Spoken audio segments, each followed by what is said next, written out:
Как разобраться во всем этом? В смысле 8 минут? Что-то не заряжает. Тут слишком громко.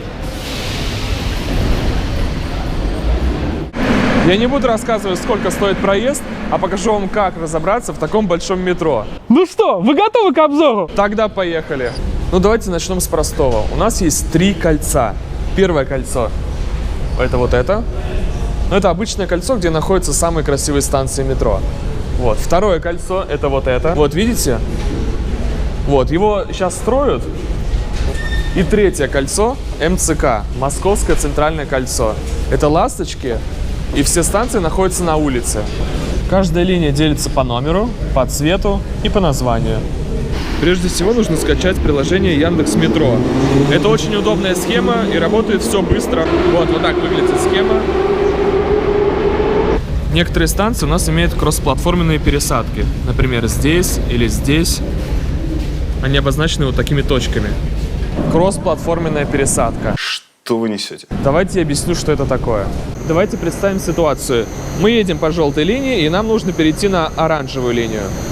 Вот мы приехали, конечная. Это сделали для удобства пассажиров. Я могу просто перейти на другую сторону, и сейчас я уже оказался на оранжевой линии и поеду на юг. А теперь второй вариант. Я хочу поехать на север. Вот мы также выходим. И только мы уже идем на эту сторону. Переходим как по обычному переходу. Вот мы перешли на эту станцию и можем ехать на север. Просто посмотрите вашу станцию назначения, и тогда вы точно не заблудитесь. Да ладно! Еще интересный момент. Чтобы перейти с площади Революции на Охотный ряд, вам нужно сначала пройти на Театральную. Или, например, со станции Боровицкая вам нужно попасть на Александровский сад, вам нужно перейти через Арбатскую.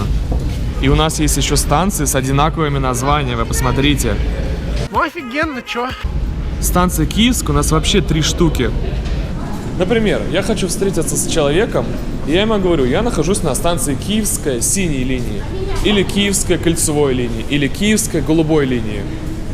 Если вы запутались в переходах, вы можете просто посмотреть на эту карту, и серыми линиями обозначено, где нужно выходить. Алло! Блин, сел телефон. Мое ощущение — полная беспомощность. Первый способ зарядить телефон — это вот на такой стойке. Готово. Второй способ — это зайти вот в такой поезд. Но сейчас мы не будем заходить, потому что там куча народу, и нас задавят там. Чисто физически нас задавят, понимаете?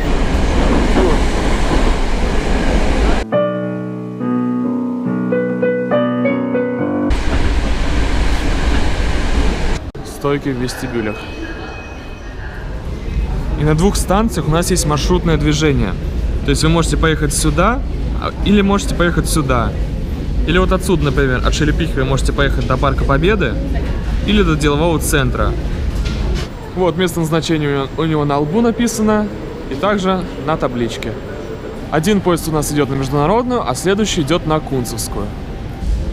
Смотрите, на МЦК большинство переходов осуществляется по улице. То есть вы можете посмотреть, сколько им идти минут. Но есть и крытый переход, то есть сразу напрямую. Не волнуйтесь, если вы переходите по улице, плата за это не снимается в течение 90 минут. Еще удобная фишка для ориентира. Когда вы едете в вагоне в центр, объявляется мужским голосом. Станция Площадь Революции. Переход на станцию Театральная. А когда вы едете на окраину, женским. Двери закрываются. Следующая станция Смоленская. То есть как бы мужчина зовет на работу, а женщина ждет дома. Я не сошел с ума. Не могу. Столько людей. Мой вам совет: избегайте утренних и вечерних часы пик. Когда метро не работает, вы можете ездить на ночных маршрутах. Ссылка будет в описании. На схеме я отметил красивые станции. Сделайте скриншот и сохраните себе. А если вам лень ехать в Москву, можете посмотреть мои видео. Пока!